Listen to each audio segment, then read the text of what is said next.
The wind howled across the wide plains as the sun dipped behind the mountains. Dust swirled around the empty train station, where a young Chinese woman stood alone, clutching a small bundle to her chest. Her clothes were torn, her face streaked with tears and soot. She had been left behind, abandoned by the very people who had promised her a new life in the West. From the distance, a man on horseback approached, tall and broad-shouldered, his hat casting a shadow over his face. He was a widower rancher named Thomas Gray, known for his quiet nature and hard hands shaped by years of work. He had come to the station to collect supplies but instead found a broken woman trembling in the cold. "Ma'am, you lost?" he asked, his voice rough but not unkind. The woman lowered her eyes, unable to understand much English, but her pain spoke for her. Beside her lay a small suitcase and a torn letter written in Chinese characters. Thomas noticed the bruises on her wrists, the marks of betrayal. He didn't know who she was or why she had been left, but he knew loneliness when he saw it. At home, 3 little girls waited, Anna, Grace, and Molly, his daughters who had not smiled much since their mother's death 2 winters ago. Their laughter had faded with the sound of the wind through the empty halls of the ranch. Thomas looked back at the woman and said quietly, "I need a mother for my girls, and you need shelter."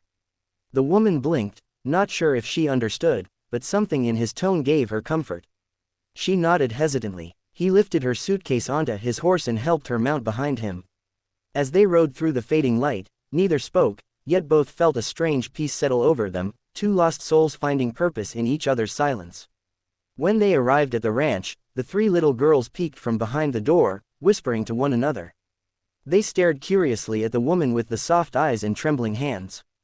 Thomas introduced her simply, "This is May." Days turned into weeks. May cooked, cleaned, and cared for the girls as though they were her own.